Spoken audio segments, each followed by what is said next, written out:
বিদ্যে বোঝায় বাবু মশাই চড়ি শখের বোটে। মাঝিরে কন, বলতে পারিস সূর্যি কেন ওঠে, চাঁদটা কেন বাড়ে কমে, জোয়ার কেন আসে?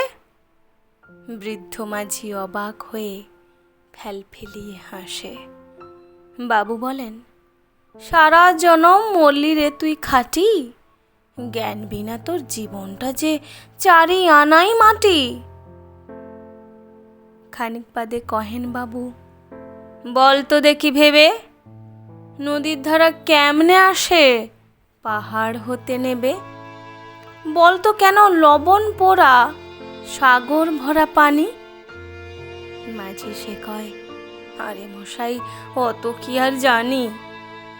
বাবু বলেন, এই বয়সে জানিস নেও তা কি, জীবনটা তোর নেহাত খেলো, অষ্ট আনাই ফাঁকি।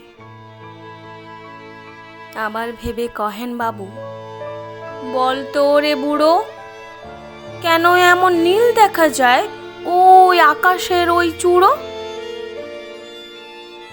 বল তো দেখি সূর্য চাঁদে গ্রহণ কেন লাগে? বৃদ্ধ বলেন, আমায় কেন লজ্জা দিচ্ছেন হেন? বাবু বলেন, বলবো কি আর, বলবো তোরে কি তা, দেখছি এখন জীবনটা তোর 12 আনাই বৃথা। খানিক বাদে ঝড় উঠেছে, ঢেউ উঠেছে ফুলে। বাবু দেখেন নৌকাখানি ডুবলো বুঝি তুলে।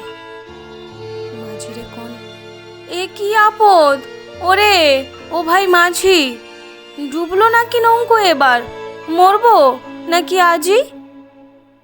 মাঝি শুধোয়, সাঁতার জানো? মাথা নাড়েন বাবু। মূর্খ মাঝি বলে, মশাই এখন কেন কাবু? বাঁচলে শেষে আমার কথা হিসেব করো পিছে, তোমার দেখি জীবনখানা 16 আনাই মিছে।